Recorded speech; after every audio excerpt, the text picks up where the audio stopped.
There is almost an indefinite amount of content in this world when it comes to media.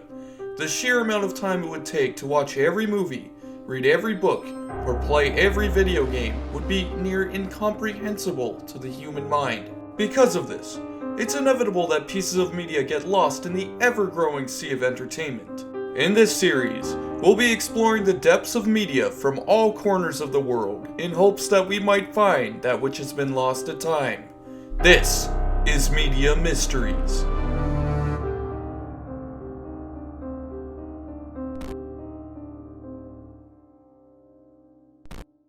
It's no secret that I have a vast fascination and appreciation for media from my youth.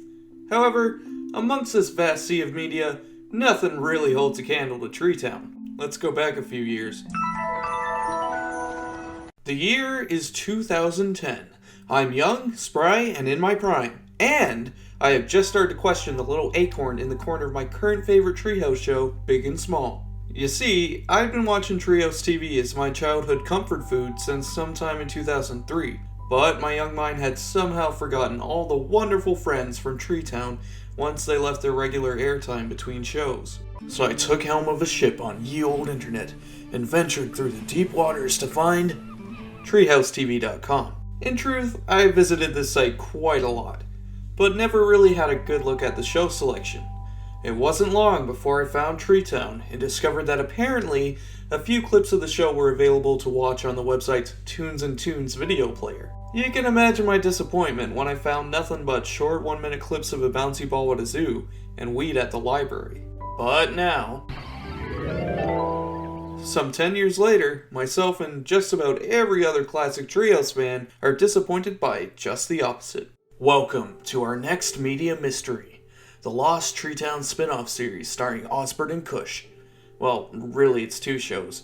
You get a 2-for-1 deal here, boys. The show was a set of 1-minute interstitials focusing either on Cush's adventures at the library or Osbert visiting animals at a petting zoo. Despite being some of the only TreeTown content to make its way online, it's now some of the only TreeTown content to be considered lost, with the only real proof of existence being a brief split-second clip from a fan-made ad on the YouTube channel Kaler Dale Blackley.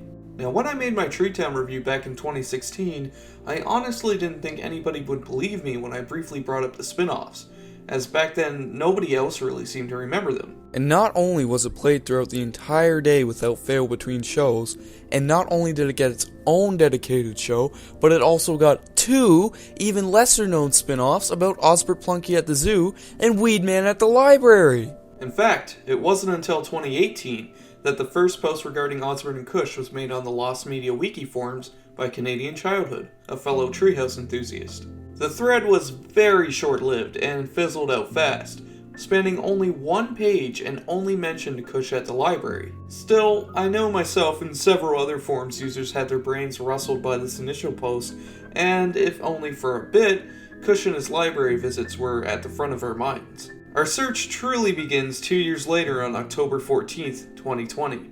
Canadian Childhood returned with a vengeance, this time with a much more detailed post, finally mentioning Osbert at the zoo, discussing the show's run, as well as its history on the Treehouse TV website. This was the post that struck a chord with forums users, and the search began almost immediately, with many sharing their memories of the show and the details they could recollect. Canadian Childhood searched the publicly available CRTC logs, and found that the Osbert shorts ran for 20 episodes, while good old Cush was snubbed with just 10. These logs also showed that every short was originally made in 2003, 2 years after the TreeTown interstitial ceased production. It's theorized that these shorts were made as a way of keeping the TreeTown brand alive. This is probably the case because if my memory serves me correctly, the repackaged 30-minute TreeTown show was also released in 2003. They were then posted on the Treehouse TV website some years later and were available to watch until the site went through a redesign that completely changed its landscape.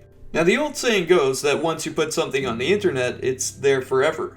However, sadly, this isn't the case with these shorts. The Treehouse media player Tunes and Tunes was a rather advanced media player that never actually hosted the videos it displayed. Instead, the media was sent over an MMS protocol and was hosted by an outside company, meaning the videos were likely protected by some sort of copyright protection and insanely difficult to save or record. especially for the time period we're looking at here. It's not all doom and gloom though, as the forum users have actually begun to paint a pretty clear picture of what's remembered from the show. While the Osbert shorts were a pretty simple showcase of cute animals from petting zoos, the Cush shorts were slightly more complex, featuring Cush learning about the library with the help of a library lady. The library lady was meant to represent an actual librarian, someone there to help Cush remember the basic rules of the library and assist him with any questions. It's important to remember the library lady, as she's currently the only cast member fans can confirm appeared in the shorts, besides good old Jeff Sweeney, the voice and puppeteer of both Cush and Osbert Plunky. I seem to want to remember an animal wrangler along with Osbert in some of his shorts. However, this was likely an actual zoo staff member who would likely be very little use to us on our search. Library lady, on the other hand, in my opinion, could really be of use to us in our search. Course Productions had a habit of hiring the same people over and over again in their programs. Just look at Jeff Sweeney, for example. Not only was he Cush, but he was also Pook from We Three and Kama the Biddles. What I'm getting at here is that perhaps the actress who portrayed the library lady also appeared in other Course productions. Unfortunately though, right now we don't have an actual face or name to place on the librarian. That was until this past March 27th when forums user and fellow YouTuber Randy Mediatime found a viewable image from the Treehouse website showcasing several thumbnails from Osbert and Cush, confirming forums user's description of the library lady as well as my theory on the zoo wrangler. Problem is, I still don't recognize her at all, so I want you all to take a deep gaze into this woman's eyes and see if you remember her. If we figure out who she is, we might be able to contact her and see if she has any further information. Another option would be to contact Jeff Sweeney. However, his contact information is scarce on the internet. Even his LinkedIn page provides very little information, and I've had no luck with contacting him. This leaves us with very few options.